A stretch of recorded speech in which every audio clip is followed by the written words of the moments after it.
రాష్ట్ర ప్రభుత్వం phone tapping చేస్తోందంటూ Etela చేసిన విమర్శలకి కౌంటర్ ఇచ్చారు. ఫోన్ ట్యాపింగ్ చేసిన వారు ఇప్పుడు ఎక్కడున్నారో అందరికీ తెలుసన్నారు. ఈటెలకు చిత్తశుద్ధి ఉంటే కేంద్ర ప్రభుత్వంతో దర్యాప్తు చేయాలన్నారు రేవంత్ రెడ్డి. మళ్ళీ ఫోన్ ట్యాపింగ్ చేస్తున్నారు. కాంగ్రెస్ పార్టీ హైకమాండ్ మొక్క పొందడానికి నేనే మీకు అన్ని ఫండ్స్ పంపిస్తా అని చెప్పి ఇక్కడ బిల్డర్లని ఇక్కడ వ్యాపారవేత్తల్ని నువ్వు ఫోన్ చేసి ఎట్లా పైసా అడుగుతున్నది, ఎట్లా బెదిరిస్తున్నది, ఎట్లా బ్లాక్మెయిల్ చేస్తున్నది ఇప్పటికే రికార్డ్ అయిపోతుంది.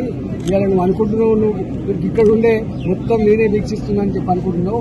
నీ మీద వీక్షించే వాళ్ళు కూడా ఉంటారనే విషయం మనం మర్చిపోకు. ఇవాళ తెలంగాణ ప్రజలు ఇవన్నీ గమనించమని చెప్పి కోరుతా ఉన్నా. వాళ్ళదే కేంద్ర ప్రభుత్వం. చిత్తశుద్ధి ఉంటే ఈటెల రాజేందర్ గారు విచారణకు ఆదేశించాలి. మా ప్రభుత్వానికి అగత్యం లేదు. ఆల్రెడీ ఫోన్ ట్యాపింగ్లు చేసిన వాళ్ళు ఏడున్నారో మీరు చూసిర్రు. చిల్లర మల్లర ఆరోపణల ద్వారా ఈటెల రాజేందర్ గారు ఎలాంటి ప్రచారాన్ని పొందరు. టీవీలలో స్క్రోలింగ్లు వస్తాయేమో కానీ దానివల్ల ఏం ప్రయోజనం ఉండదు. మీదే ప్రభుత్వం ఉంది, మీ ప్రధానమంత్రి ఉన్నాడు. మీరు విచారణకు ఆదేశించండి ఫోన్ ట్యాపింగ్లు ఏమన్నా ఉంటే.